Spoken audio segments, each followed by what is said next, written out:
that you will almost certainly pass when you leave here, which is 3 blocks away, called the Sklanats, the glass house.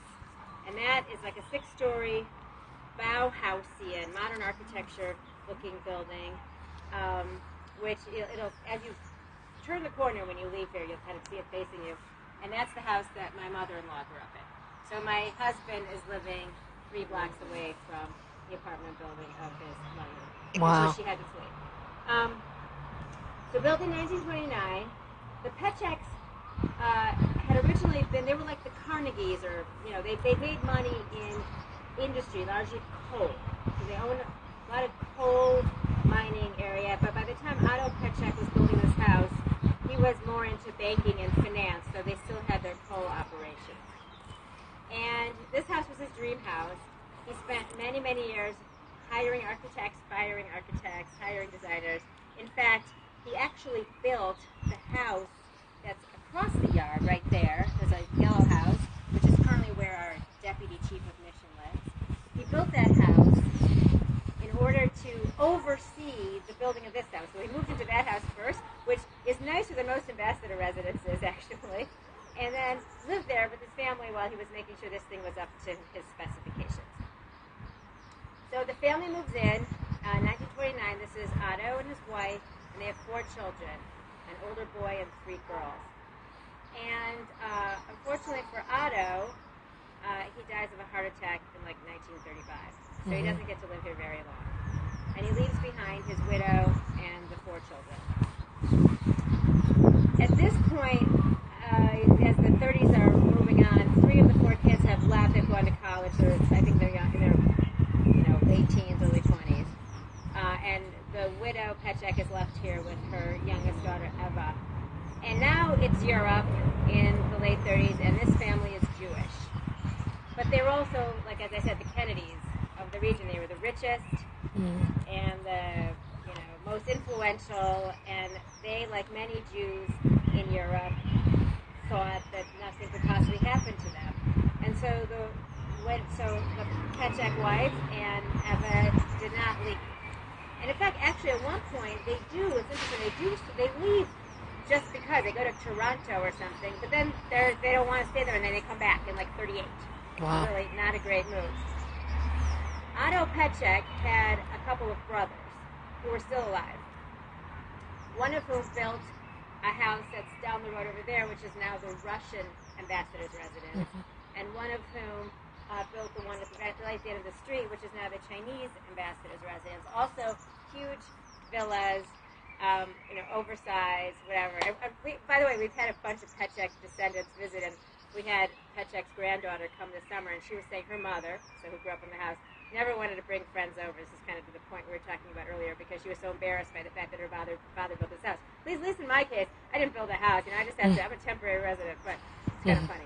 So anyway, so one of the brothers, sensing danger in a way that the other family members were not, hires a train and goes all around Bohemia, whole region, and grabs every Petchek he can, puts him on the train, grabs the Petchek wife here, throws her on the train, or makes her leave with her daughter, locks the house with everything in it, and they all got out of Czechoslovakia, and no Petchek died in the Holocaust, which is a very, very unusual story. So that's where the story begins.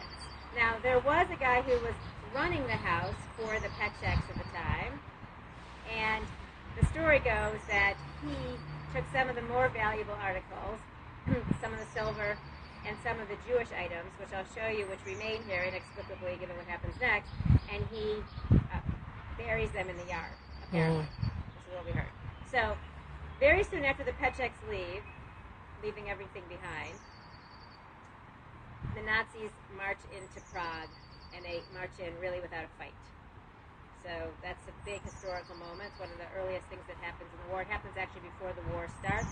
The Nazis come here in March of 1939. The war doesn't officially start till the invasion of Poland, which is September 1st. So the Nazis march here, and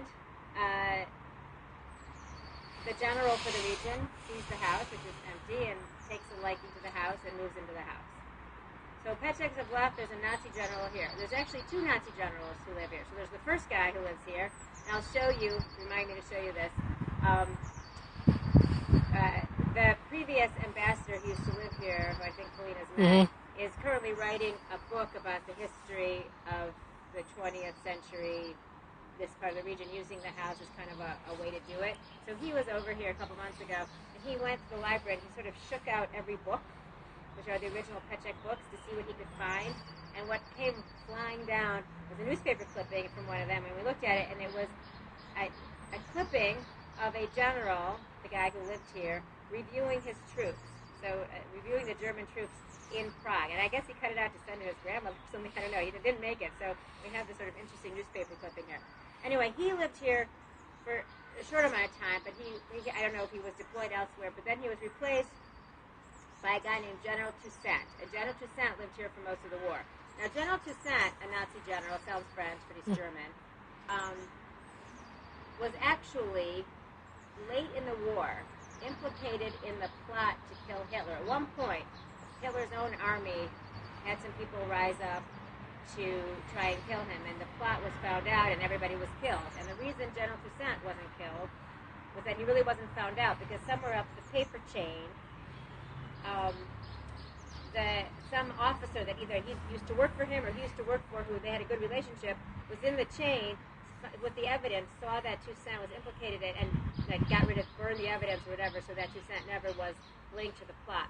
And so he stayed here for the whole war. So, I mean, that doesn't really make him a hero. You cannot be a hero, I would say, if you're a Nazi in any way, shape, or form. But it could be for the many people who tried to rise up against Hitler in the German armies because they thought Hitler was making bad decisions that were going to lose the war for them, not that they suddenly had a change of heart. But in any case, Toussaint was one of the people who tried to rise up against Hitler. So you will see the house is full of many valuable things that were original Petcheks. But one of the things that it's not really full of is great art.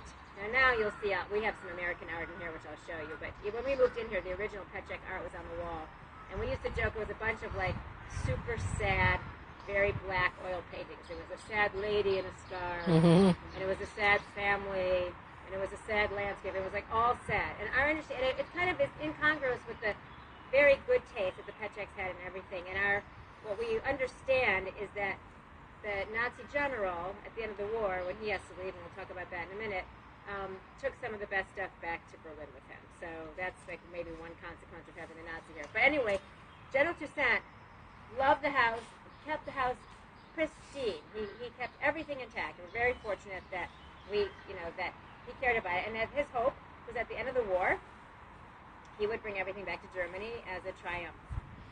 However, of course, we know things didn't work out that way, because now Chapter 3 of the house, the Soviet army marches into Prague very quickly. Now, just for historical purposes, General Patton, U.S. General Patton's Third Army, of course, reached here from the west and got as far as Pilsen, a town just about 45 minutes away from here, and a town which, by the way, just loves America. There's a huge memorial